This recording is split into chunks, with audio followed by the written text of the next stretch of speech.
mind that needs to first of all be rebranded. Tariffs said is going to be putting Nigerian labor, Nigeria content and materials first. If you say Nigeria first and it is just us down here that, are pushing that agenda, it's going to be a big struggle.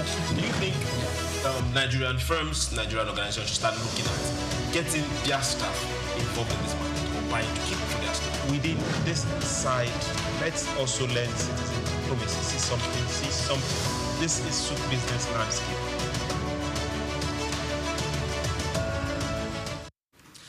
Welcome to Souk Business Landscape, where Africa economy meets global business headlines. I am Olumide Shokoya. We are the three musketeers on this table.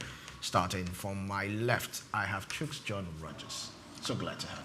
Thank you very much. One for all for one. All for one, right? Okay. Good morning. You heard it from the night's mouth, and welcome to SBL. My name is Chooks John Rogers. Chooks. Let's just hit it running. All right. Chooks calls him the fair one. I call him the perfect gentleman. Onyipriye Krumale. Hello, Olumide. How you doing? Good morning to you. Good morning to you, Chooks John Rogers. Chooks, good morning to you, Lagos, Nigeria, and everyone out there. I'm Onyipriye Krumale. Nice to be with you this morning.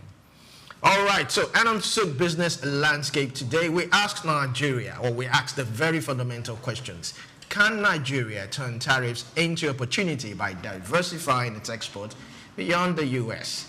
Will a 1.5 trillion naira boost finally transform agriculture into a true business engine? Well, we'll see about that. Is rising oil rig activity a sign of recovery or another short-lived bounce? And can telecom reforms reverse the investor exodus in a $70 billion industry? And as Trump stirs global trade tensions and eyes peace talks in Ukraine, we ask, is Africa ready for shocks and the true openings that come with global disruption? We'll find out more on Souk Business Landscape when we come back. Stay tuned.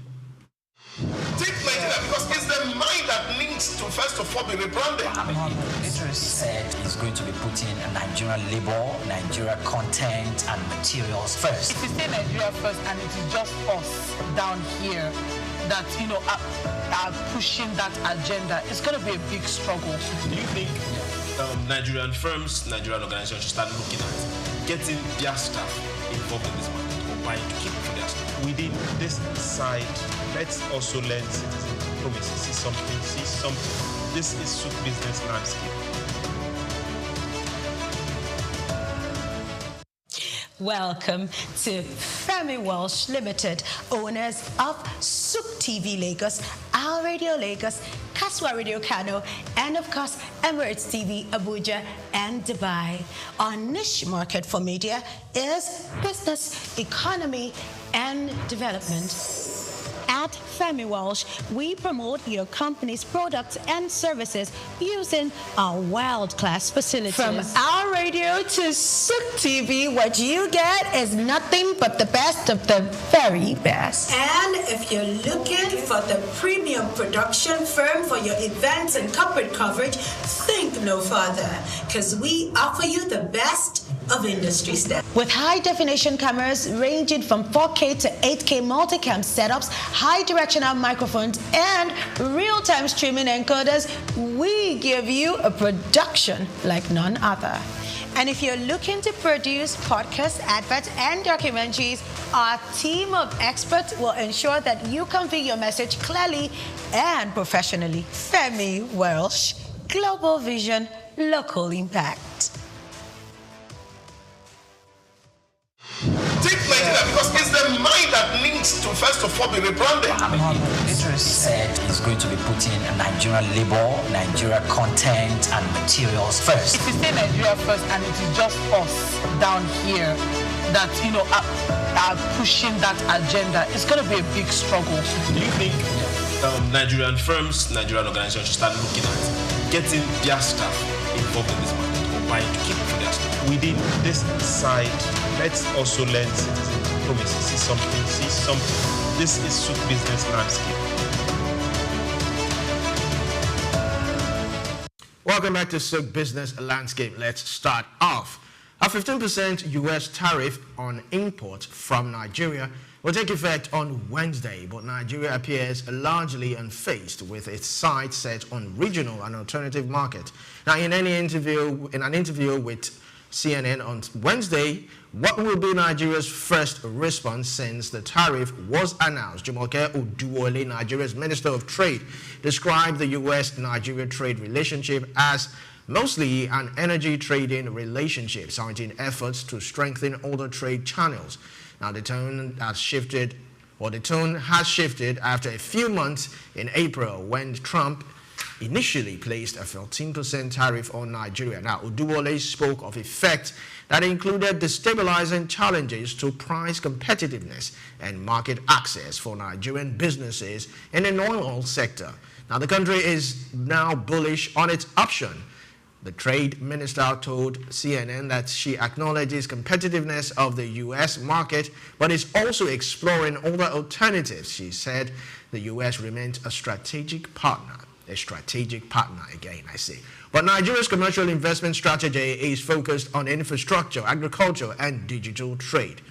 Chooks, are we truly ready to shift away from being U.S. dependent? Can we actually? Because I mean, if we look at what we are wearing right now, some of it's from the U.S. So that's finished product, right? Yes. Yes. Let's look at it more this way. For some years now, gradually the U.S. has been cutting down on the oil they buy from us, which is the major thing we even export to them in the first place. So over the years, we are almost 30% down with what we've been supplying them.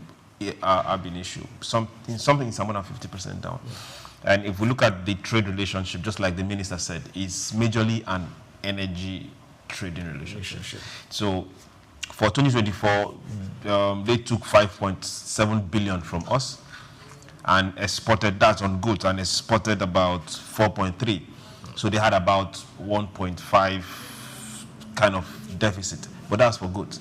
Service-wise, they exported to us 2.3 billion, whereas we exported to them 635 million. So that particular deficit that even came from oil has been erased. So as long as trade is concerned, they are having a surplus. Finished goods, we are sending almost next to nothing to them. But they are sending more to us. Services, oh no, forget about that. They hold sway in that.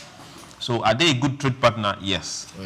But there's always a time when good bedfellows have to realign and tell themselves some basic thing. If we can't be on the same level, at least let's not be disadvantaged. Trump has woken everyone up, and now we have to seek and look for alternatives. So I am glad the minister is up and doing, and she's holding her own. She's not shying away from it. And she's really looking at that, saying what our commercial investment strategy is focused on, infrastructure, agriculture, and digital trade. That's good. But now let's look at it again. Agriculture? Agriculture, yes. If we trade amongst our African brothers, we will cover that 5.7 billion that the US is taking from us, times 2. So we should open up those corridors. We should start looking at opening up those corridors. We should start looking at pushing. There's a whole lot of good stories coming out from that particular energy sector. We should start looking at, not just looking at raw materials, which is the major thing US is taking from us. Let's also start looking at pushing finished products, be it even from that particular sector to other African brothers. When you say finished products, do you mean 30% processing or more than 30%? You've already said more than 30%. So let's go all the whole way. If we can do 100%, at least let's do 75%. Priya, what do you think? Okay. First of all, I think when the United States started dishing out, or like Chooks and I were calling it yesterday, when President Donald Trump was kind enough and even more benevolent to giving out trade tariff percentages to different countries. China, here's yours. India, here's yours. India, you won't stop trading with Russia, right? I give you extra and give China extra. No, start giving everybody. It gave Nigeria. We had our own share too. And we were I wanted a response as quick, because other nations were responding, and you could see other nations running to the United States. Cyril Ramaphosa from South Africa went there to have a conversation with Donald Trump, and most people went there. But our nation, our president, didn't budge. So in the eye of the public, we could be thinking, maybe they don't know, maybe the administration doesn't know what it's doing. What exactly? Coupled with the fact that our envoys have not been reassigned. We have recalled over 100 of them, and they have not been. So we felt like we don't even know what we are doing. What exactly is Mr. President doing? How is he going to salvage this situation? It's as if we're not paying attention to what's happening with what, and that actually unsettled most people in Nigeria. And for the US, if it has unsettled them, we won't even know, because we didn't see the president made any statement with regards to that. After giving the nations that are aligned to BRICS as BRIC partners, Nigeria is the number 9 member of BRICS. So still, more tariff came, yet we didn't even budge. We didn't even address the issue or make any statement. I don't think we make any public statements concerning that, apart from other statements that were really coming from social commentators. But now I can see where we're going. Yes. Ms.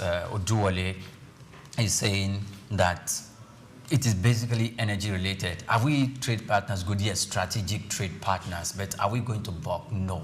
So it's the economic diversification that we've been preaching about is now going to return back to us as export diversification, because now the frontiers of new markets are open to us. And guess where we're looking at? According to Madam Oduwole, we're looking at Africa and we're looking at Asia. So if we're looking at Africa and we're looking at Asia, this is actually going to strengthen Nigeria and Africa's trade ties with China. And what the United States does not want to happen is going to happen. Because it's going to strengthen trade ties with Africa and China. And what was China's response? Bringing your goods without tariff. Even though China is even more strategic, because they know what can we offer them anyways. What can we offer them? Do we have any what's it called now? Finished product. Finished product that they are dying to get, that they cannot get, that they cannot manufacture over there? Of course not. What have we been giving them? It's also raw materials, the same way we've been shipping down to the United States. So you know what? Bring it. We won't even tariff it. Why are they saying that? Because they need it. So bring it. We're just going to take it back to them, take it to them. If they don't need it, they will just tariff it. So now we're turning to Asia and to Africa, and we have the biggest free trade area in the whole world. Africa has the biggest trade area in the whole world, and that's the African Continental Free Trade Agreement that we currently have. And it's opening up new frontiers in the sense that local investors will have to be open to these new markets and new opportunities that is open to Nigeria. We're not just one of the biggest economies in the world, we are the biggest economy in Africa. And if we do not have manufacturing capacity, that is where we will lose. And that is where we are going to be strategically positioned to take over the continent of Africa if we have manufacturing capacity. Even now, if we have manufacturing capacity, and most of those manufacturing capacity is being fed by alternative power source, it's going to drive up the cost of production. We are still going to be at loss. So if we are not going to be at loss, we need to focus our attention on energy. And we know that currently in the world, energy it's quite volatile. Even the advanced nations are to some extent struggling because the cost is quite high up there. So what are we supposed to do? We are supposed to carry on with our reforms in energy, in electricity, and in power. So if we are attracting FDIs and they are coming, and we have the opportunity to influence where they are going to channel their investment, it should be tailored towards energy. I know if we say towards energy, most of them will be opting for green energy because we do not have the manufacturing capacity. They are going to manufacture it there and ship it down to us. We'll still be at a loss. And industrialization in this sense, I think Africa or the action of Donald Trump, the consequence is we need to up the ante in chasing industrialization by taking a very good advantage of what we already have. All right, thank you very much. Not renewable energy. All right, now let's look at Africa. Regional trading in Africa. Is the market strong? Considering certain tensions around some countries around Africa. I mean, if you look at Ghana, they are saying certain people are taking over their business, and we are trying to, we have the AES also saying we want to be on our own, and so how do we move from where we are right now to start trading? Because we have to clear all this tension before we can actually trade amongst ourselves. Africa needs to be very, very strategic, and they need to copy what the EU, the European Union, always does. Look at, was it Switzerland, Japan, and the EU. I think about 3 countries, I'm trying to remember their name. EU is a region, it's a bloc. So they were the only ones that were able to secure a 15% tariff, a lower tariff by way of negotiation with President Donald Trump. Canada, that is just by the side, beside US's neighbor, got 35%. And I was wondering what McCartney was doing. Why is Trump so angry with his neighbor that he can impose that, and the EU got an advantage to secure 15%? So Africa should come to that place whereby, look, this is a new regime. This is the tax regime. Globally, it's a new regime. And if we are going to develop, we must be together. We might not be together 100% because, first of all, it's going to be primordial interest before the general interest. But you see, even primordial interest can be achieved if the general, to an extent, the general interest is being attended to. And that is where we need to come under the umbrella of the African Union and the whole Africa Continental Free Trade Area and the different blocks in Africa, like the economic communities of West African states and that the economic community that represent the Southern African bloc, the East African bloc, for us to come together in this subset within the universal set of the African continent to work together and to make sure that, look, apart from, for the fact that we belong to African Union, there should be some trade policies that exist that remove some of the barriers, the trade barriers that we currently face. We need to trade with our local currency. However, because we look at the dollar, that it is the universal currency for trade. So I do not see any reason. The European Union, can we have a universal or African European Union, when they trade, what do they trade with? They trade with the euro. So if we are going to trade within Africa, let's come up with that one currency policy. I know the West, they've always come in through the instrument of divide and rule, and they have succeeded times with that number. But they should stand on their toes. Africa should come to that place whereby they can bring up one currency and trade with it. If we cannot use that one currency to trade with each other at the moment, then we can trade with each other using our own individual currencies within the continent of Africa. If we trade doing like that, then we are trading with the United States or with with Europe, with China and all of that. Then we can use the dollar. It's going to limit the flow and the circulation of dollar, and the demand for dollar will run down, if not 35%. And that in itself is going to buoy and build the Nigerian and the African economy to a place whereby we can begin to see ourselves as tending towards industrialization. And one thing that might hinder us, or that might look like we might need more dollars to trade, is when we begin to buy the machinery, the machines and the technology that we require for local manufacturing that will be coming from the United States, and probably buying other raw materials that is required for our local factories. That is what may actually, and students, foreign students, government officials who need to travel over there, and the businessmen that will ferry themselves over there and have their business. That's only what is going to give way for the use of the dollar. within the continent of Africa, among 54 countries. Let's just think about it. The benefits are humongous. All right, Chooks, coming to you finally. 54 countries. Do you see a future where we can actually trade with one single currency or with our currency? Is it even visible? If it's visible. Now, for over 10 years, Africa has come up with a currency. ECOWAS has come up with a currency. Samples are there. Implementation has always been an issue. Now, most times when we say something, people say conspiracy theory.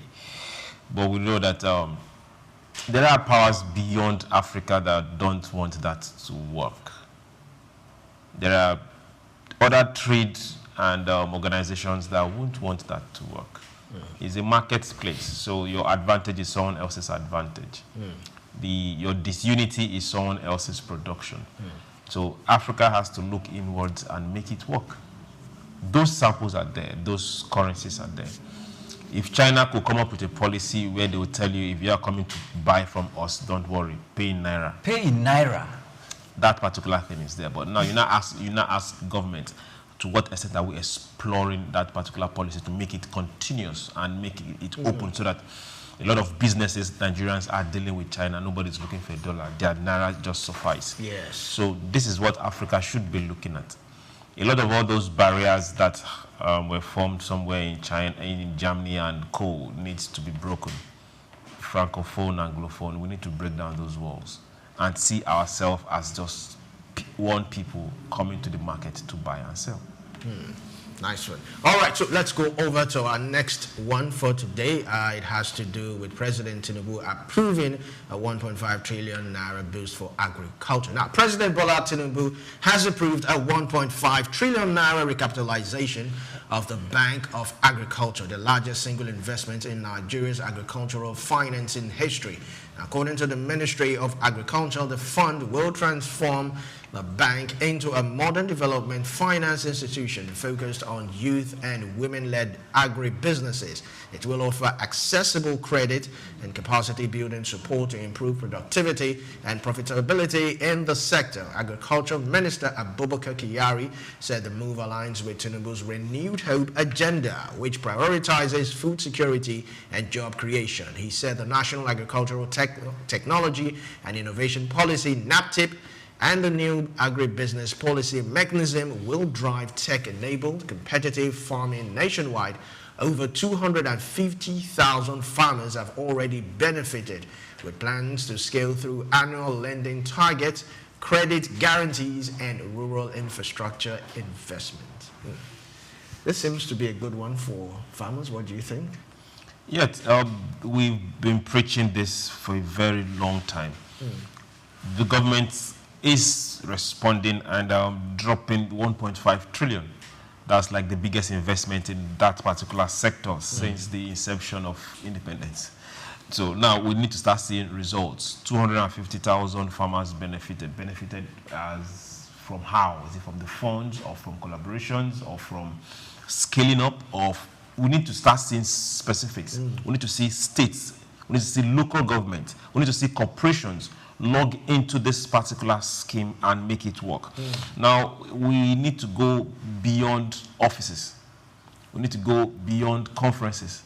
And now start seeing, the next time I want to see the minister, I want to see him maybe in Abia State, in one particular cooperative with 10,000 farmers and educating them on what they are producing, on how to access government assistance. I want to see him in Kano talking to processors on how to process whatever product to the next level. This is where we should be talking about. I want to see the minister with extension workers in local government. And let's okay, we are moving 20,000 extension workers to the north, or we are moving 5,000 extension workers to the middle belt. This is where we should start seeing actions. Now the funds have been made available.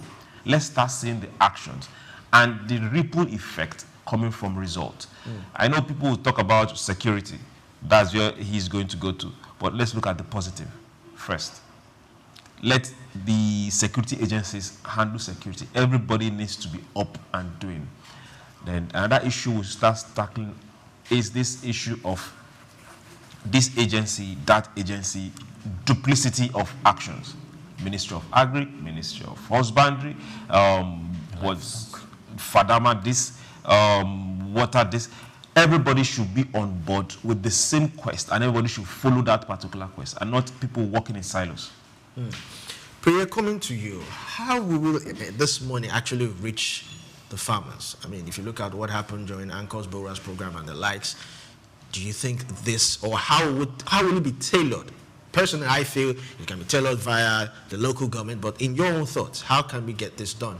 With the way the local government have give themselves away, with the way the local government operates around the country, they have not communicated or proven themselves to be the tier of government that have the capacity to handle certain kind and certain level of contracts or certain level of implementation of government programs. They haven't. Whilst we want them to completely have the autonomy to run the show of government and the help of society, and also to run economic activities that will benefit people at the help of society, they have not really shown the muscle and the capacity to do that. And it's either we would believe some of the arguments that some experts have said that the state governors intentionally emasculate the local government and kept them perpetually at a place where they cannot even do anything. But if we look at this, Chuks, you said I was going to go to insecurity. Yes. It's there. It's very, very core. You can't shy away but before I go to insecurity, let me come to access of credit. One of the core of this doling out 1.5 trillion naira or making that fund available for the recapitalization of the agricultural bank or agri sector is something laudable and should be, appreciated. So it's something that we should talk about. But the thing is, when we treat issues like this, we need to pay more attention to, because if you do not take care of certain things at the foundational level and you bypass those issues that you're supposed to take care of and you treat things above, it's still going to crumble, because those things above have to stand on something. Yes. And if something does not stand on nothing, it cannot hold. Access to credit is okay, but the part of the country that produces these farms, yes, agriculture, case of insecurity has gone down. Where? We see here and there, it's gone down to a specific level, but the government can do more. Those places where we are being told that some of these unscrupulous elements go to collect taxes from farmers. In terms of planting, they will pay those taxes. In terms of harvesting, they are going to pay those taxes. And when they want to ship their products and their farm agricultural produce from those places to those non-governmental non-state actors is not it. And the government, if it's going to take care of agriculture, food security, and empower farmers, it needs to tackle that area and must not give excuse and say, go walk around in the night, move around, go and speak with these people, because the people please, no, that's not what we need. That's the reason why you are the chief executive. And one of the core responsibilities of the chief executive is for the protection of the life and property of these people. And if it falls short in that aspect, it's as if it has fallen short in every aspect of the functions and responsibilities of government. So it should be taken care of. Making this 1.5 trillion naira available is very, very fine. Access to credit. You mentioned the Ankor Boras program, the cash transfer that was done, is it by the Buhari or Shibajo, and other cash gifts that we tend to pump into the society. They've taught us it's policy direction. We've gotten feedback from it. What are the loopholes that we need to take care of? What are the loopholes? Did we give money to people that were not supposed to have the money? Or is it that we only gave money to people who went to distribute it through the channel of their political parties at the help of society? Through that means you are disenfranchising and denying other people who are qualified to have access to those money. In the case of farming and agriculture, is this money going to go into the hands of white paper farmers or those who really have farms on ground? Are they going to do that? And if you have farms on ground, is it even registered with the CAC? If it is registered with the CAC, these are some of the issues, the data that the government can take into account and channel this fund by way of credit and empowering farmers. Through that means where you have a farm that is operating, where you are doing business, you seem to be doing business. So it's going to actually tell those who are even in SME farming ventures and small scale, you have a responsibility to register your organization, to register your company, because it's going to be coming with lots of benefit. And when you register it, the benefit is not only for you to access credit funds that government is making available. When the time comes, if it falls within the category, you're still going to fall into the category of people who will be paid tax to the government by way of rent. But when the benefit comes, it's massive. Yesterday we were speaking with a business man in Just Africa from the United Kingdom, and he was talking about the massive benefits that comes along with owning a business and running a business in the United Kingdom. Things about double taxation completely taken off. Is it by local government? They have their own special tax, but it's just one. That of the federal government is just one. So it's not that you're paying to different institutions or different government entities at the local government level, at the state level, and at the federal level. No, it's just one. So I think we should adopt such means. And for this, yes, now we need it, because the frontiers are opening. We don't only need agricultural produce to sustain us internally by way of production and meeting our food security challenge. We also need to tend to other nations around us. And if we do that, we're in for it. Troops, how do we ensure results? Because that is the point. How do we've seen so many of these initiatives. I mean, the one I would like to always is the bar report. I will always make reference to that since 2019 till now. No result. How do we ensure results? What are the criteria that will be used? There are no other way to ensure results than stakeholders and every other person, not just the government, the people in government or in power that are providing this fund, but stakeholders, me, you, every other person, to put our eye on this particular bank, on this particular ministry and agency, and make sure they do what they are supposed to do. Ask. If you see something, say something. If you're not cleared on anything, say it openly and publicly. It doesn't matter who the person is. Because if you keep quiet and just keep watching and say, okay, it's a normal thing, it will also go the normal way. Then for the farmers, we should also follow up and know where are these monies going into. Because definitely states might come, local government might come, private individuals, it will definitely come. But are they really getting to the farmers, like Priya said, and not somebody that has a farm on paper, and not a political party, or somebody trying to marry 2 wives, or somebody preparing for a campaign in 2027? Where exactly are these monies going to? The Bank of Agric should be able to always tell, this amount has gone to this state. You can now go to that side, okay, where did this go to? Who applied for this? They might not tell us direct specifics, but they can tell, okay, these farms are benefiting from this. Then we should start seeing results from the farms themselves. Yes. We should start seeing results from the processing companies, because we should see processing companies come out of this. We are not just going to plant maize, sack, and look for people to buy it or look for those to come and ferment it. We should also start seeing maize that a company will take up and start making processed food. We should start seeing people looking for maize from outside Nigeria and going to be it an agriculture board or a price board and getting product. We should start seeing food flood, the market in the next 2-3 months, because this has been made available. 2-3 months? Of course, yes. When you plant maize, it's just 3 months. If you plant some tomatoes, it's just two months. So we should start seeing specific direct results, and not campaign promises, and not paper headlines. And that is our responsibility to follow up and inform people. All right. The spiritual effect of making this money available is large, because if currently agriculture is providing about 35% of employment in the Nigerian populace, and if funding is going to keep rolling in and keep coming in, that bracket of 35% will... The funding is not free money, I hope you know. Yes, of course, we're aware. It's a loan. Okay. Add this to your final thoughts. How do we also ensure that these payments are made back? Because it's one thing to give out these loans and it's one thing to actually recover them. Yes. Okay. So that is why the reason why it must be verified that you have a farm and you're actually farming.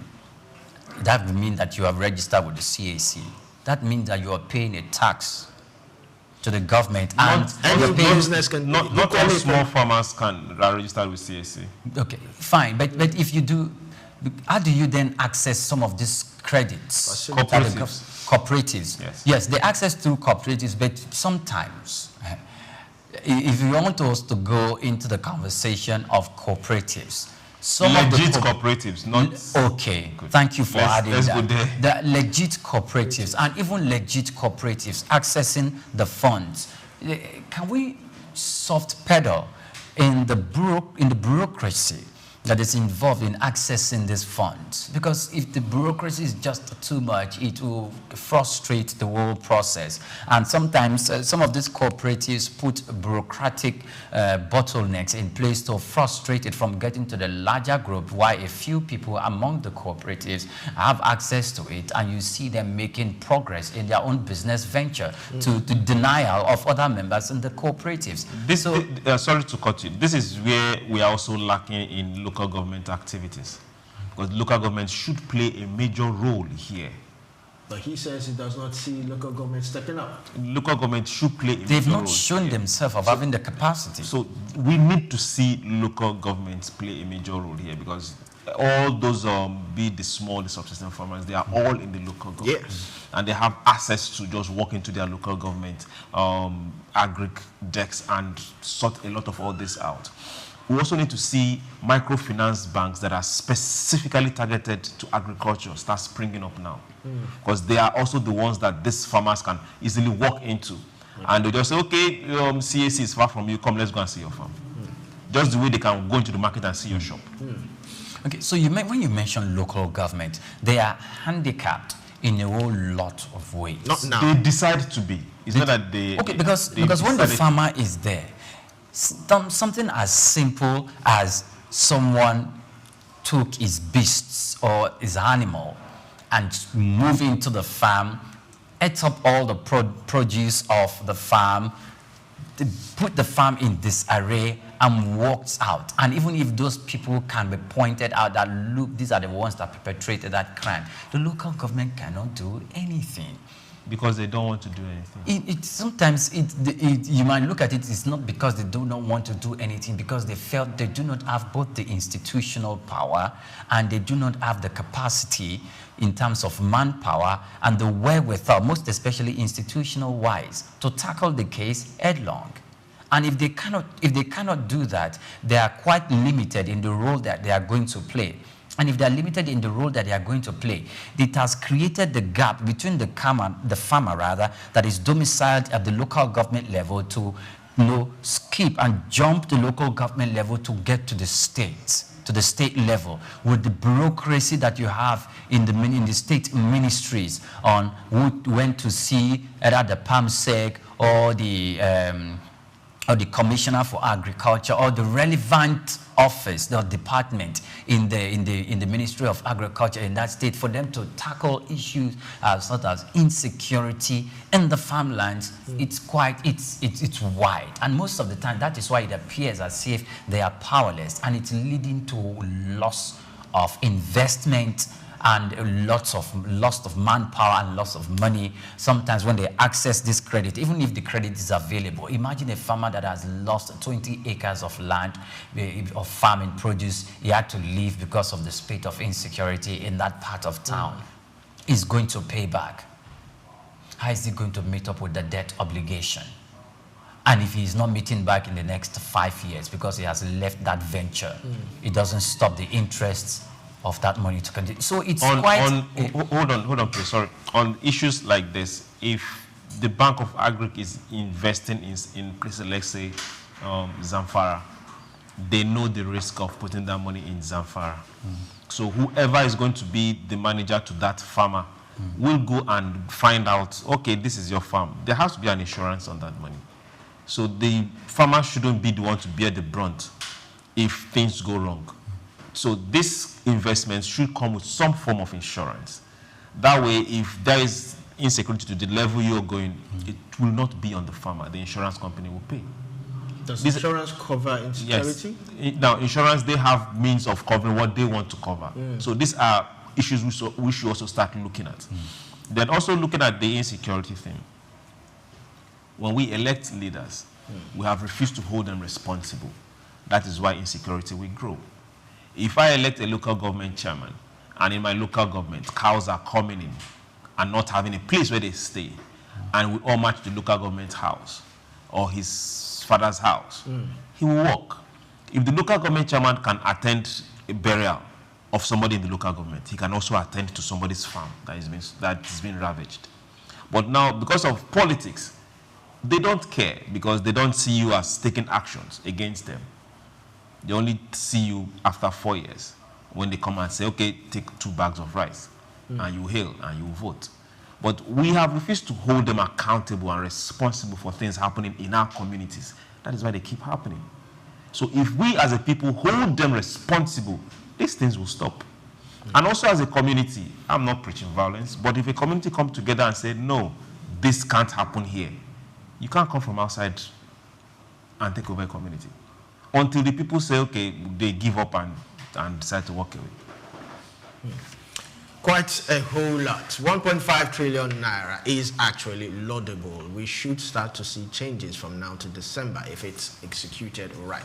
So we'll go on a short break, and when we come back, we'll continue with Sook Business Landscape. Stay tuned. Take Nigeria because it's the mind that needs to first of all be rebranded. He said he's going to be putting Nigerian labor, Nigeria content and materials first. If you say Nigeria first and it is just us down here that, are pushing that agenda, it's going to be a big struggle. Do you think Nigerian firms, Nigerian organizations should start looking at getting their staff involved in this market or buying to keep for their staff? Within this side, let's also learn citizen diplomacy. See something. This is Sook Business Landscape. Cocoa has more than tripled in costs over the past year and is up 129% this year. The rise in cocoa prices is likely due to a global cocoa shortage. Climate change-induced drought has ravaged crops in West Africa, which contributes around 80% of the world's cocoa output. According to the International Cocoa Association, global cocoa supply will decline by almost 11% over the 2023-24 season.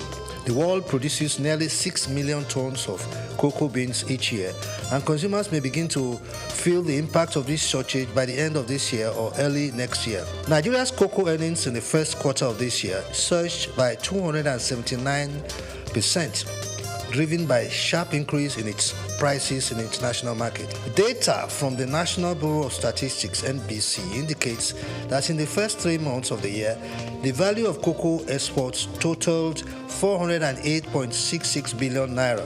This represents an increase of 279% from the 179.5 billion naira recorded in the first 3 months of 2023. When compared to the preceding quarter, total cocoa exports increased by 138% from 117.29 billion naira recorded in the preceding quarter. Despite the significant depreciation of the naira in the first quarter of the year, the dollar value of cocoa exports saw a significant increase both year-on-year and quarter-on-quarter. There was a 63.3% increase in the dollar value of Nigeria's exports between the fourth quarter of 2023 and the first quarter of 2024. Using the closing rate of the dollar to the naira at the end of December 2023, cocoa exports for the period stood at $188.83 million. This increased to $312.19 million at the end of the first quarter of 2024, using the exchange rates at the end of March. Year on year, the dollar value of exports in the first quarter of 2023 stood at $223 million. Bayo Olaoye, Sook News.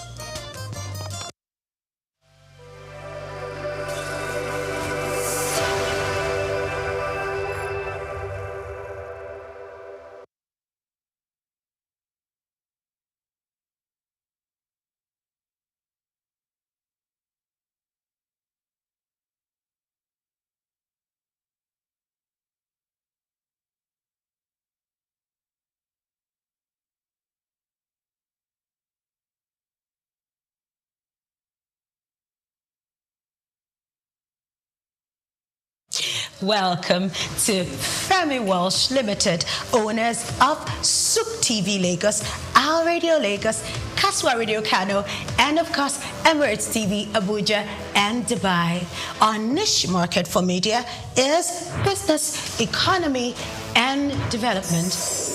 At Femi Walsh, we promote your company's products and services using our world-class facilities. From Our Radio to Souk TV, what you get is nothing but the best of the very best. And if you're looking for the premium production firm for your events and corporate coverage, think no further, because we offer you the best of industry standards. With high-definition cameras ranging from 4K to 8K multicam setups, high-directional microphones, and real-time streaming encoders, we give you a production like none other.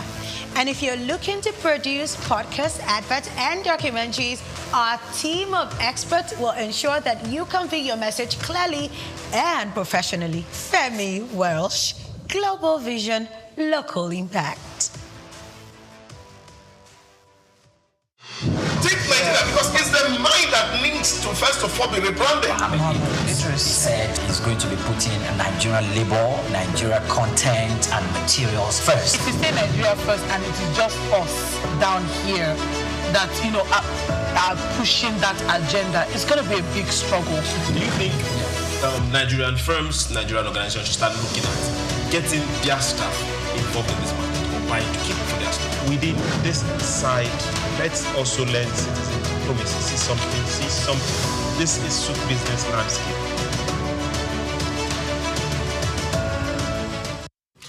Welcome back to Souk Business Landscape. If you're just tuning in, this is where we talk business, economy, and development. To our next story, the federal government says it is taking firm steps to strengthen Nigeria's local energy supply chain in response to growing global disruptions. Speaking at the 2025 SPE International Conference in Lagos, Minister of State for Petroleum Resources, Heineken Lokpobiri, said Nigeria must build internal resilience as trade war, sanctions, and geopolitical tensions continue to disrupt cross-border energy operations. He noted that the Tinubu-led administration has implemented investment-driven reforms, especially through the Petroleum Industry Act, to attract investors and improve energy sector stability. Lokpobiri also announced the creation of the new postgraduate energy university in Kaduna in collaboration with 3 United Kingdom institutions to boost local capacity and technical expertise. The minister also called on industry stakeholders to collaborate and share ideas toward building a sustainable and profitable energy future for Nigeria. He emphasized that the need to harness innovation, deepen local content, and ensure Nigeria remains a key destination for global energy investment. Jokes, the $1 billion question. Can Nigeria truly build an energy independence? Yes, we can. And yes, definitely we can. And we are on the right path. What we need right now is a government that will let things work. A government that will take their hands off what we've had for a while. Typical example, let's go to power, electricity. Right before independence, we had government from ECN to NEPA. They changed their name one other time to what it is right now. So we had government that was doing government business, but it did not work. Now they tried privatizing it. Well, that is not working because government is still putting government money into private companies. Now we've seen states come out and say, okay, when it comes to distribution, let it be, give us autonomy. Let states handle it. But we have a Power Act, an Electricity Act, that is saying you can't generate, state, local government can't generate and feed. If you have excess, feeds to the national grid. But now, what happens to distribution? What happens to transmission? We have to still break these two, transmission and distribution. Let's government just wake up and say, okay, good and fine, we've invested in transmission and distribution over time. How much have we invested? Okay, good, let's lose it. And hands off. After all, we are saying NITEL. that the government, NNPC, that government have been pumping money into? Have they not lost all the money they pumped into it? Let government wake up and say, okay, transmission, distribution, we are not losing it. Give us this stake, but take it and manage. And cut out major part of those that are there right now. If states can do it, good. Now let's come to generation. Not just long ago, their delegates finished their finished their station, bringing in over 1,000 megawatts. What is it called? Guaranteed Trust Bank. Was it Tunelumelu? There is one in Niger Delta. There is the Mambila that has been causing problem all this while. That is the government project. I don't know if you understand. Now you look at it side by side. The private organizations are putting in money and building. Let's see that continue. If government can woo these people and say, don't worry, build. Whatever you generate, we will pay for it. Then who can transmit? Who can distribute? You will be the one paying for this. Or if I generate, let me transmit and distribute. I was coming to that, yes. So I don't know, these are the still remaining bottlenecks that the government needs to completely break. Yes, we can do it. Now let's come to oil and gas. We have Dangote refinery. We are expecting bill by next year. We need more of them coming on board. We are having good news of what's it called? Pump stations getting back, and we are drilling more, which means we can also drill way more than we need and supply these refineries. Then we can know that we can satisfy internal demand and now start exporting refined product. Honestly, we need to export more refined product than crude, because that is where the money is. So it's a matter of time and government policies. If we focus and say we will achieve it, this is what we are setting out to achieve, we will definitely achieve it. But achieving it will mean taking food off a mouth of a lot of people that have depended on government corridor money. All those rent seekers, they need to go. All right, coming to you, Priya, this Kaduna Energy University, do you think it's a game changer? Should we have more of it? I mean, not just in Kaduna, I mean, we have in technical schools and the rest of them. Yes, but even technical schools, I don't think we'll be able to handle that, except they are being upgraded and reviewed upward, just the way the government reviewed some polytechnics in Nigeria and gave them the status of university. I believe before they did that, the Nigerian Communications Commission would have gone in there, take a very good look at the facility, the teaching staff, and some of the amenities there. And also, it's not just going to give them that status on paper, it's going to make efforts by making some money available to also augment the status to that to where the government is looking at. So if the government is establishing a postgraduate university for the purpose of energy, it means that the government knows very well that currently we need our hands. That is where we need more strength, energy, power, electricity, gas. And if we are going to do that, not just, we are liaising with 3 United Kingdom institutions.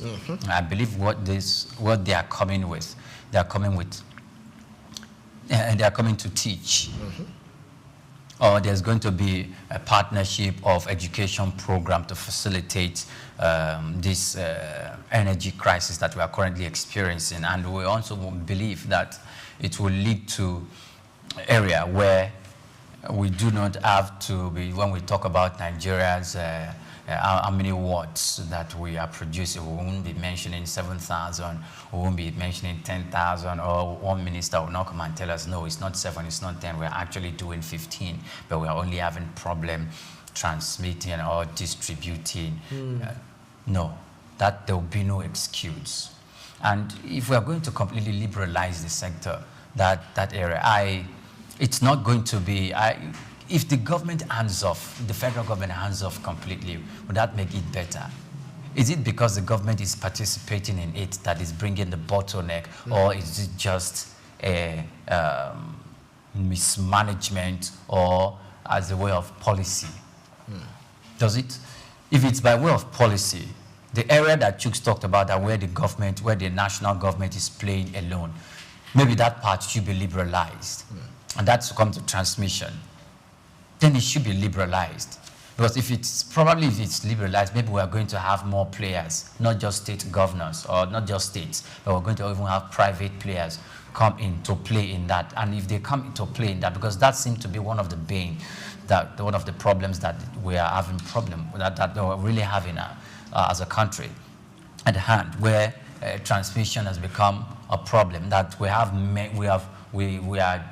been able to do 10,000, 15,000 megawatts, and most of the time we lost them in transition process because we do not have the facilities and the infrastructure to not only store it, but to also distribute it, transmit it to the required locations. That has been the problem. So now what does it take for us to have those transmission facilities and the equipment?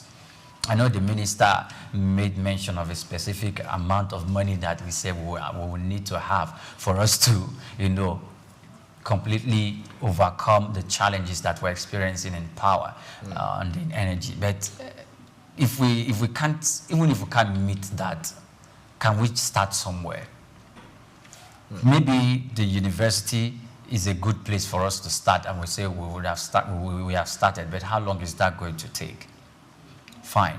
Even if it's going to take a lot of time, we should start and make sure that we open up the space. That law needs to be reviewed, where individuals and private entities, state governors, they've been allowed to participate. They can extend their powers to even transmission, so they can do more. Because I believe that states like Lagos, states like Rivers, and probably state like Kaduna and the Federal Capital Territory could, and including Kano State, could have the wherewithal to go into transmission, and that in itself.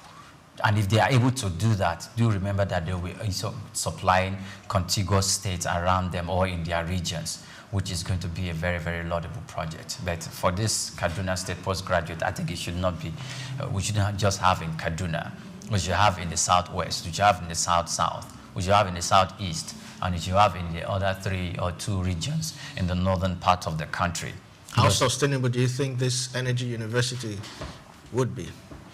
Sustainable? Well, it's just the way other federal universities got subventions from the Federation account, at least for a way to start. And by way of budget, they got subventions. We can have that. But you see, we should not classify them with other conventional universities where they are equally getting their own subventions from government. Because if we do that, we will be crippling the whole system. Because this energy university, they are strategically located to the economic development of the country because of the role they play and because of what they actually teach and what they actually talk about, energy, which is a core driver of the Nigerian economy, both as a way of foreign earning and locally. So if we are going to do that, we must not put them under the same conventional university where the ASU will come and intervene, and sometimes the interventions and the activities of ASU and the non-academic staff can, truncate the functions and the operations of that university, and things will be stalled. No, they should be given a different category where issues like that would not affect them, so they can have a smooth operations, because their smooth operations will determine how fast we can get to the promised land when it comes to energy and industrial development. All right. Okay, let me come to Chooks. In scaling up energy and also expanding the power sector, we still have the issue of high tariff or reduced tariff, or government proposing for a lower tariff.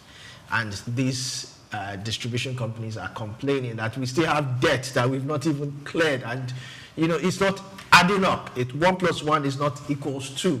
How do we even move? How can we move past this? How can we move past this? That's a 1 million question.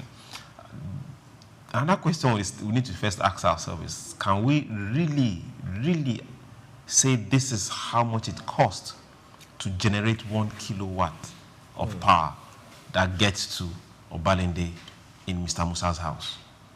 can really say, okay, by the time it's generated there, transmitted there, and distributed there, when it gets to this particular place, this is how much it costs. And this is how much can be sold.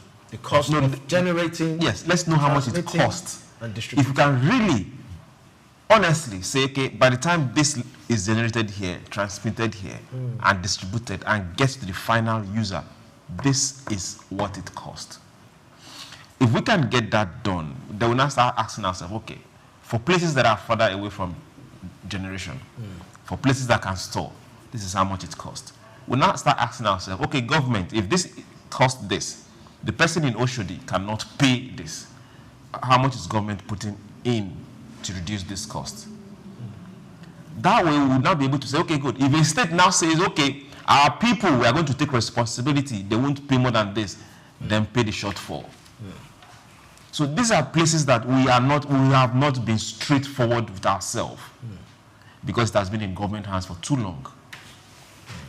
When this is overcome, then we can now directly look at ourselves and say, okay, good and fine. If Enugu State is saying our people are going to pay 190 something or 160 something, as against 200 and something, then good and fine. This is exactly how much it costs to generate and transmit to Enugu State. Enugu State, okay, the federal government has a subsidy. This is how much that subsidy is going to cover. Who's going to pay the shortfall?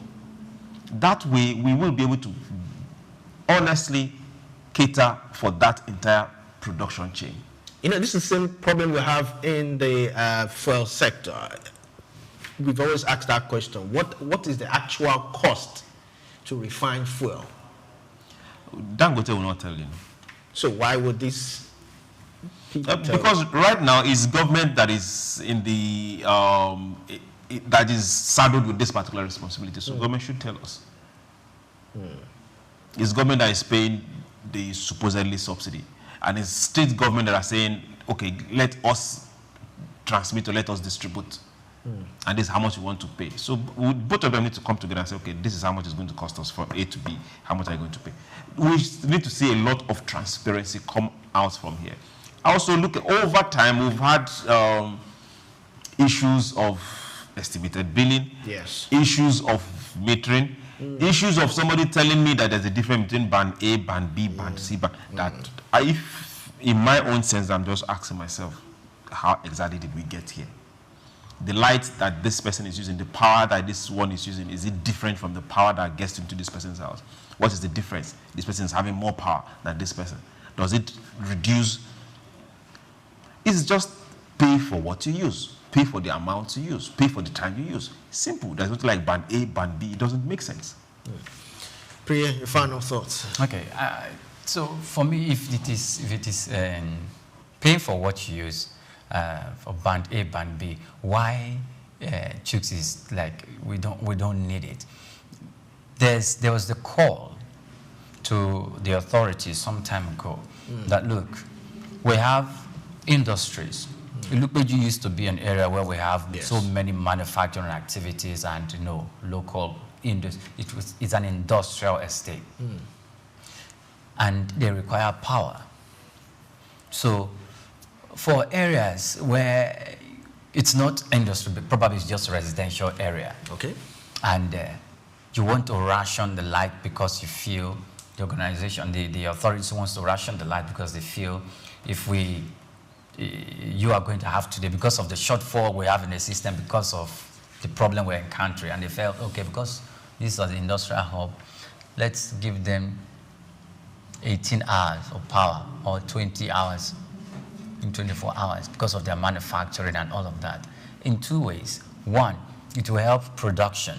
Okay. Two, that's for the organization. But two, for the power holding companies, is going to help in also increasing the income. What about the micro MSEs? MSEs, yes. It's because they need to look at these locations and feel if we don't give power, it's going to, their overhead will be running up straight.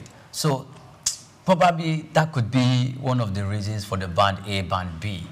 And for some residential areas, if we're going to ration power, okay, fine, we may not afford to give you 18 hours or 20 hours, but we're going to give you between 12 and 15 hours of power. The power the person in band D and the person in band A is getting, is it inferior to the one? No, it's not. It's not inferior, but I think because of the spread, if they feel that okay, we need to give 24 power to these areas at the same 24 hours. For the 24 hours. Yes, it is known. Yes, if I use the power for 5 hours, no, for the 5 hours. Yes, you know, but when it is spread out like that, it will have what's this word?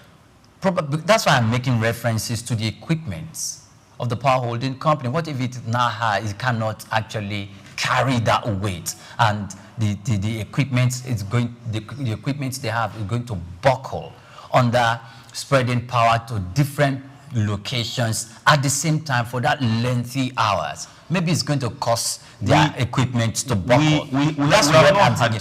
Because do remember that, Mr. Chooks, when we talk about this equipment and infrastructure, we're not only talking about the need why we should have more of them in telecoms, including in power, in energy, and other sectors. Because all these industries, they all have shortfall with regards to equipment and infrastructure. If they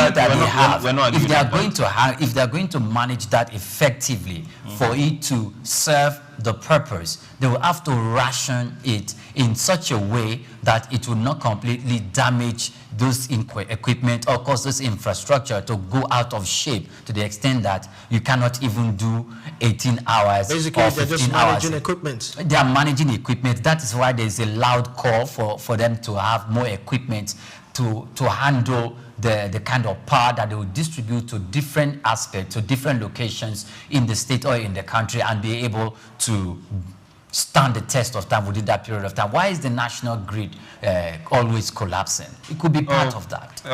Pray. Yes. Now, to whom much is given? Much is expected. Good. If you come out and say, I am a distribution company, and you bidded, and that particular concession was given to you, yes, not with one government concession, not two, not three, government still paying into personal businesses, it's your responsibility to put the infrastructure down. If we can stand here and tell MTN to your face, you're not doing well, or Airtel or Glo, and tell them, no, you need to ramp up, you need to get better, your services are dropping, why can't we tell the same thing to the discos? If the telecommunication companies can go out on their own and buy their masks and install and buy generators, why can't this other set of people go and outside their equipment are currently on the IC and buy their own transformers and their own meters? Why should it be the community that will buy meters and transformers and it becomes your property? We should stop excusing this kind of behavior. Now we've gone to the extent that we've legitimized it, which is wrong. If you are giving somebody power, even if it's for 2 hours, if you are doing load shedding, good and fine, you are doing load shedding. We've never had 24 power constantly in this country before. Banana Island does. Thank you very much for the Banana Island. Beautiful. So if Banana Island is getting power for 24 hours, let them pay for the 24 hours they are getting. If Mushi is getting it for 2 hours, let Mushi pay for the 2 hours they are getting. No. So now you don't need to do price discount. No, it doesn't work. What should work? If I tell me band A, band B, then let me know that those in band C are getting government subsidy. That's exactly where I was heading. That's the only explanation you can give me. Okay, if you are in band A, you don't have government subsidy. If you are in band D, then you have government subsidy. That's why you are paying this low. Then for states that are saying no, we cannot, our people should not pay this, then let's be specific in saying, okay, good, this is how much it costs us to get this power to you. This is how much government subsidy can cater for your state. Pay the difference. Okay. Any final thoughts? No. All right, we'll go on a short break, and when we come back, we'll continue with Sick Business Landscape. Think Nigeria, because it's the mind that needs to first of all be rebranded. Tariffs said it's going to be putting Nigerian labor, Nigeria content and materials first. If you say Nigeria first and it is just us down here that, are pushing that agenda, it's going to be a big struggle. Do you think Nigerian firms, Nigerian organizations should start looking at getting their staff involved in this market or buying to keep for their staff? Within this side, let's also learn citizen diplomacy. See something. This is Soup Business Landscape.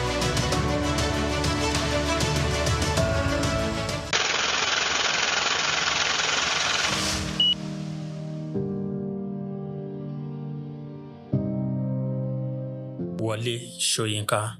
Born Akiwande Oluwole Babatunde Soyinka on July 13, 1934, in Abeokuta, Ogun State, southwest Nigeria, stands as one of Africa's most celebrated literary figures and a global icon of resistance against oppression. His life and works reflect an unwavering commitment to justice, culture, and the transformative power of art. Soyinka was born into a Yoruba family in colonial Nigeria, an environment that exposed him to both traditional African culture and Western education. His father, Samuel Ayodele Soyinka, was a school headmaster, while his mother, Grace Eniola Soyinka, was a devoted Anglican. This blend of indigenous and colonial influences deeply shaped Soyinka's world. Soyinka attended Government College Ibadan and later proceeded to the University College Ibadan, where he studied English and literature. Soyinka completed his education at the University of Leeds in England, earning a degree in English and later a doctorate degree. In the late 1950s, Soyinka began working as a dramaturgist at the Royal Court Theatre in London. However, his passion for storytelling and cultural preservation drew him back to Nigeria, where he founded two theatre groups known as the 1960 Masks and the Orisun Theatre Company. Soyinka's works, often a fusion of Western dramatic techniques and African themes, address universal issues of justice, freedom, and human dignity. His early play, titled A Dance of the Forest, which was introduced in 1960, written to celebrate Nigeria's independence, critically examined the nation's socio-political trajectory, setting the tone for his career as both artist and activist. Soyinka's activism became more visible during Nigeria's post-independence years. In 1967, during the Nigerian Civil War, he called for a ceasefire between federal forces and Biafran separatists. This led to his arrest by the military government, and he spent 22 months in prison, where he wrote a short drama titled The Man Died, Prison Notes, a harrowing account of his imprisonment and a profound critique of authoritarianism. Soyinka has authored more than 20 works, including plays, novels, poetry, and essays. In 1986, Soyinka became the first African to win the Nobel Prize of Literature, an achievement that brought global recognition to African literature. Soyinka remained an outspoken critic of oppressive regimes, often at great personal risk. His activism extended beyond Nigeria, addressing global issues of injustice and human rights. During periods of military rule in Nigeria, he went into exile, continuing to write and speak against tyranny.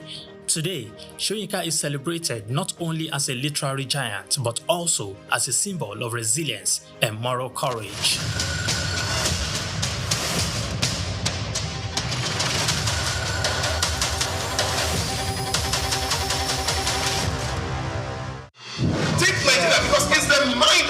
To first of all be rebranded. Literally said he's going to be putting Nigerian labor, Nigeria content and materials first. If you say Nigeria first and it is just us down here that, are pushing that agenda, it's going to be a big struggle. Do you think Nigerian firms, Nigerian organizations should start looking at getting their staff involved in this market or buying to keep for their staff? Within this side, let's also learn citizen diplomacy. See something. This is Souk Business Landscape. Welcome back if you're just tuning in. This is Souk Business Landscape, and we're talking business, economy, and development. To our next story, Nigeria's telecom regulator has rolled out new governance rules aimed at boosting transparency and performance in the sector, following a sharp 58% drop in foreign direct investment, FDI, in the first quarter of 2025. The Nigerian Communications Commission, NCC, says the updated framework mandates stronger board oversight, clearer risk management, and stricter compliance reporting across the $70 billion industry, serving over 170 million subscribers. The NCC's Executive Vice Chairman, Aminu Maida, said the rules are mandatory and will be phased in by license type. They require more independent directors, ESG reporting, and stronger audit controls. Maida stressed that good governance is vital for financial health, service reliability, and investor confidence. The move comes as the first quarter of 2025 foreign direct investment dropped to $80.78 million from $191.57 million, and earlier, amid rising operational risk, and growing demand for reform. Chooks, coming to you, how do we ensure compliance, enforcement compliance, first of all? Because rolling out new rules is something, but enforcing it also, that's another thing. Enforcing it also, that is another thing. I'm just looking down and trying to remember. Some years ago, I think about 3 years ago, if you remember, there was some billions that were fined on the yellow guy, MTN to be precise. What happened to it? So enforcement, enforcement is where we are really lacking. I think at the end of the day, they told us that they used the money in constructing a road somewhere. Okay. That's what we were told though. So when we see these things, are they making profit? Yes, they are. They came to make profit. Are we grateful they came? These private businesses, they should make profit, and we say thank you.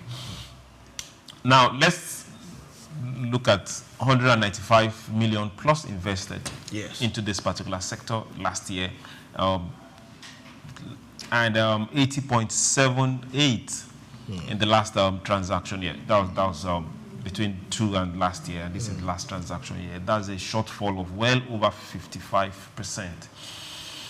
Okay. Now the country is telling them, hello, your service is getting poorer, and Prius told us from reliable source that the equipment is in the high sea. We don't know how long it's going to be in the high sea. But we will need a lot of investment in this sector because it's a fast-changing sector, seriously technology-driven. Aside investment, we also want to see that corporate governance. There are companies, yes, we agree, but we want to see that corporate governance. We mustn't wait until services are this bad, people shout, then government shout, then things will change. So with better corporate governance, it won't get to this particular level where there are particular areas in Lagos, let me talk for places that I know right now, that services are very, very bad. Not poor, bad.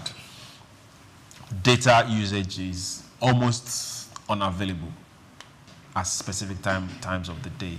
So now we also need to start asking some basic questions. Are they also suffering what is happening in Nigeria? Yes, definitely. Because most of them are generating their own power for their cell site and their mask, which is not supposed to be.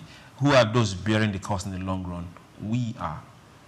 So why NCC, who is saddled with the responsibility of making things work and also coming up with these new rules, they should also look at making an accent for better business climate for them too. So it will not be whereby the cost of production for them, the cost of providing service for them is very high. That consideration, we need to meet somewhere. So both power, both service, both equipment, it's needed to get this done. And for the rules, enforcement is very important. Very important. Coming to you, Priya, what, in your opinion, what do you think led to the decline in foreign direct investment? And do you think this particular move will reverse the declining FDI?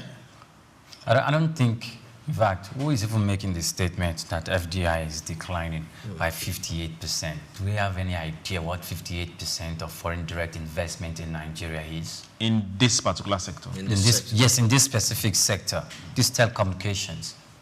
In this specific sector, do they have any idea of 58% of what FDI means? How much does, we spoke about more than 800 billion naira yesterday that is worth some of the machines and equipment that these two major giant players in that sector is bringing into the country. And currently it is delayed in the IC, and they are saying that, no, those are their words, actually.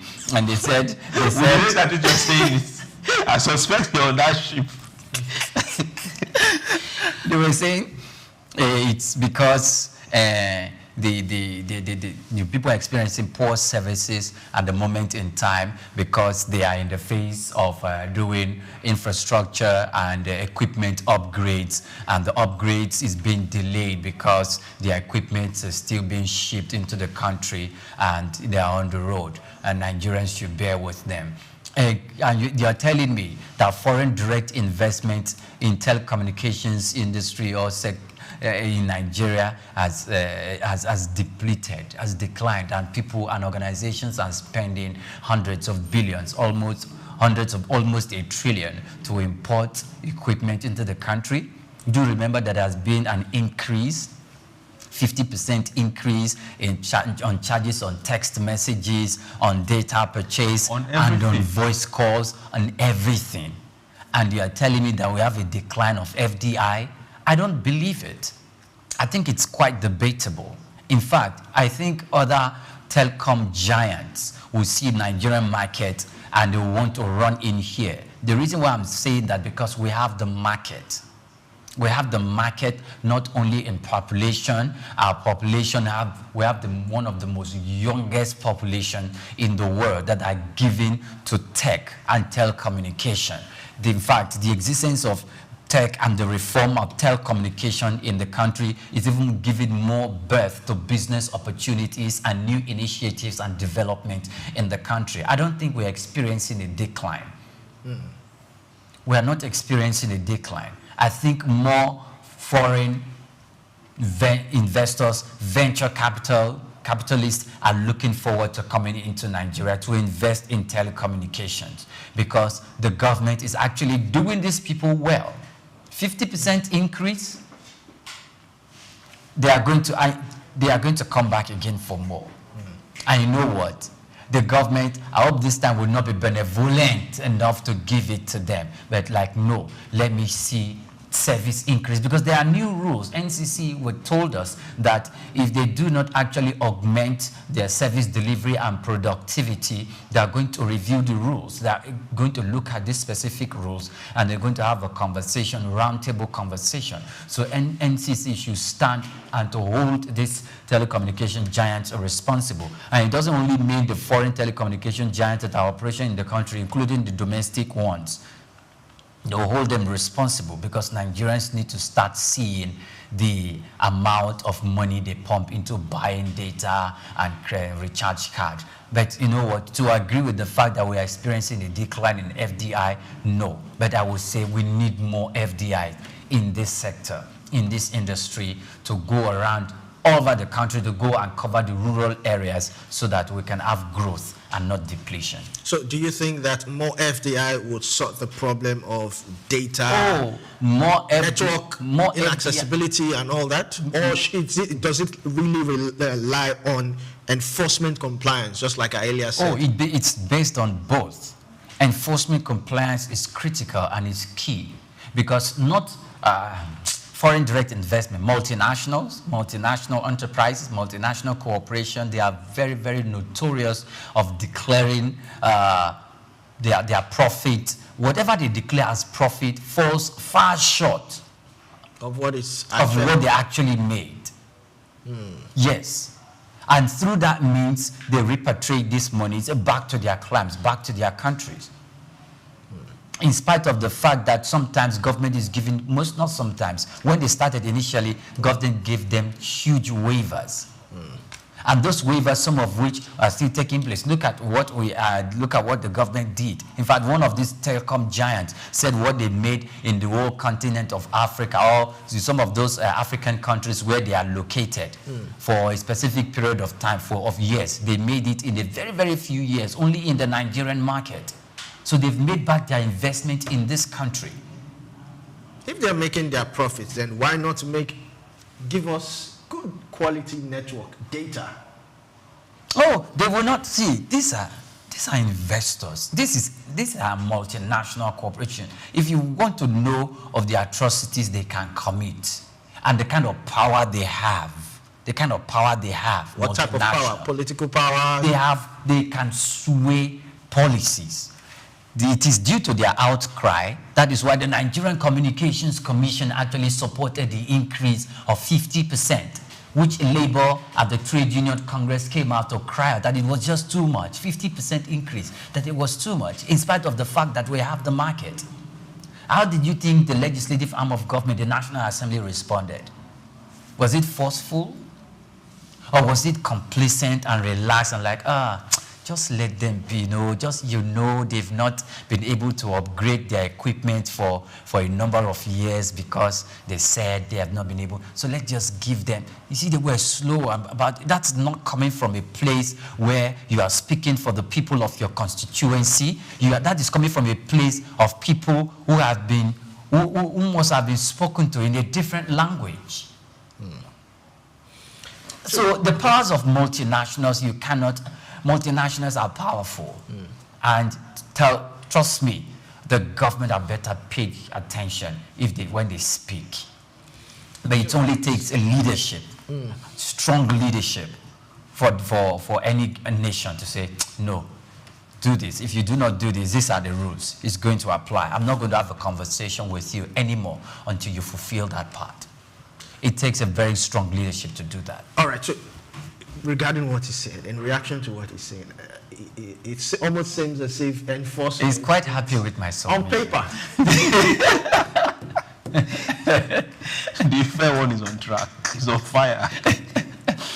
Now we've had right after the inception of this sector and the boom, because they had a boom. You can't come and after putting a whole lot of money down, both bidding and all that, and in a space of less than 2 years, you're declaring profit. It happened right here in Nigeria, and they were supposed to. They said in their visibility studies that they will break even in 5 to 10 years, but by the second year, they were declaring profit already, and I'm trying to sound very civil here. When it comes to service delivery, we found NCC wanting. We've found the National Assembly wanting, because we need a body that will be able to say no, deliver optimal service, deliver the best that can be delivered here in Nigeria. Not international standard, no. We don't want international standard. We want Nigerian standard. We want the best. So if we give you this much profit, why are we getting this sort of service? And we need things to change. Unfortunately, it's been like that for a very long time, because if you also look at it, a whole lot of those you are running to make the change, they are all shareholders in these companies. So now how do you get personal interest off the way for public interest? And they are very good at lobbying. They are excellent at lobbying in all the, be it from the National Assembly to the highest chair. They are very good at it because they have the money. So it's not left for me, you to talk about it. Hey, people, you can do better. All right, straight to our next story. The U.S. began enforcing President Donald Trump's steep new tariff regime on Thursday, raising import duties to between 10% and 50% on dozens of trading partners. Now, custom officials confirmed that the tariff shocks took effect at 12:01 a.m., targeting goods from countries including Canada, Brazil, India, and Switzerland. Goods already in transit before the deadline can enter at older, lower rates until October 5, I beg your pardon. 8 major partners, including the European Union, Japan, and South Korea, secured concessions, lowering their rates to 15%, but others faced major disruption. Trump's policy aimed at narrowing trade deficits could drive average U.S. tariffs to a 100% high of 20%. 100% year, I beg your pardon, high of 20%, sparking price hikes. Profit hits for global firms and unlikely trade retaliation. Chooks, how should the African markets prepare for what comes next? Well, the African market should ask themselves directly, what exactly are we sending to the U.S.? So if what you're sending is not directly what they want in the first place, what they request you to send to them, then how many African countries aside South Africa and the Northern Bloc, which Egypt, Algeria and co, aside them, which other African country is sending as much as finished products or agricultural raw product to the US? So we shouldn't have that fear. Look for alternatives. If Trump can put tariff on their own brother, Canada. Yes. Quite interesting. Then where are you? Then for India, India has already gone ahead to look for ways of cushioning the effect at home. So no matter how hard it hits you, every good governance, every good leader in their own place should look for how to also make sure that whoever is sending things there, that this business is going to be affected. Before they get an alternative way to sell their goods, they have at least a cushion effect to not run out of business. But it's two-way. The goods coming to the US in the first place, by the time it gets there, the price is also going to go up. So the citizens themselves, they will pay more for those particular products. So now, before countries even start adding or looking for a way of retaliating, has Trump really thought this through? What his own people will pay for it. I know he's banking on being able to get industries of like minds to be established in the US. Before then, what happens? What if it doesn't happen? Or the promissory note of investing 100 billion, 300 billion, have they started actualizing? So it's one particular ladder that everybody has to climb. And let's see how long. He has 3 years plus left. Let's see how long. All right, so Priya, coming to you, what trade imbalances or deficit, do you think this tariff policy is trying to correct? You've always been an advocate of Trump's administration. You how would I say? You adore Trump in some ways. You say you love him. He had this at the beginning, even before campaign. He knows what he's doing. He sees the outcome. So what do you think this trade policy is trying to correct? I think it's going to correct what Donald Trump tends for it to correct. First, buy America.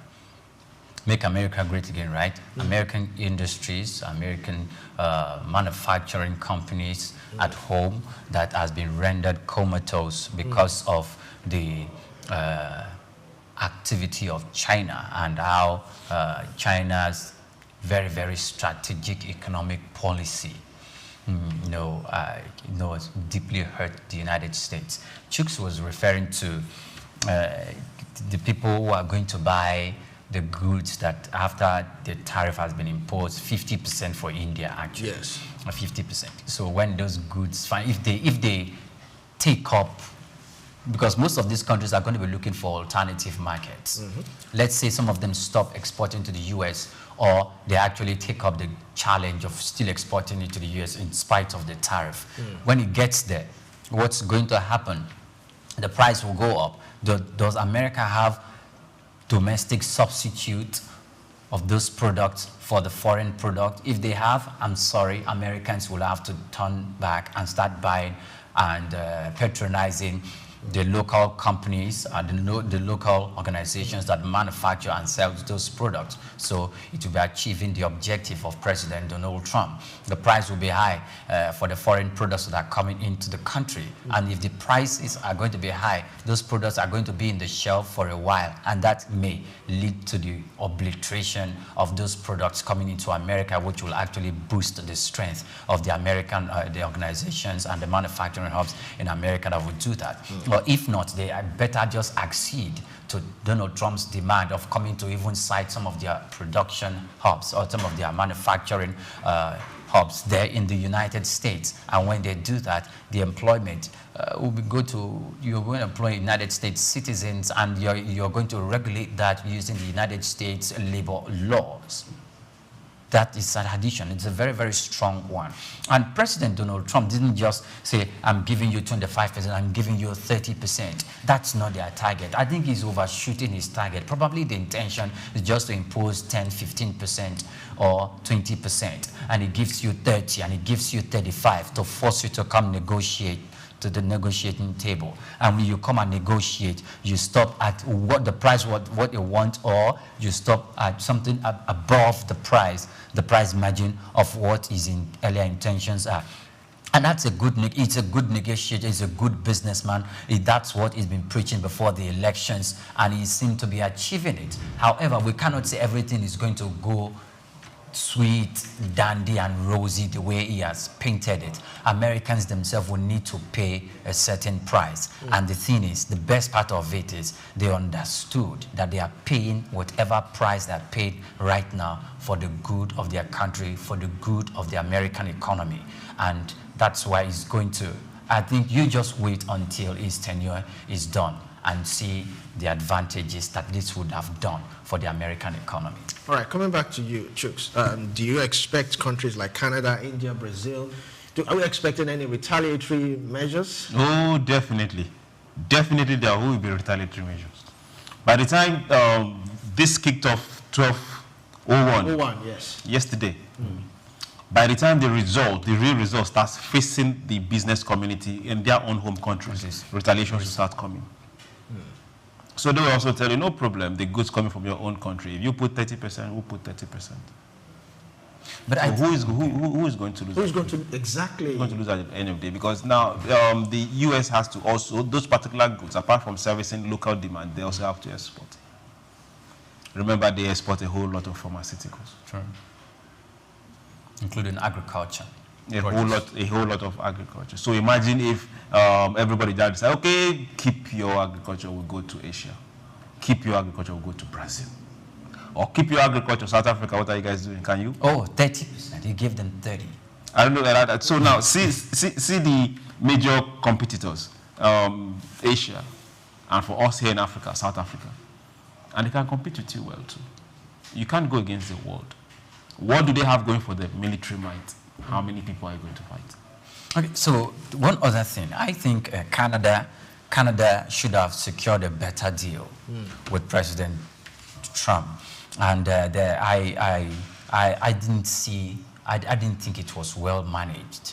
Canada's issue with Trump is personal.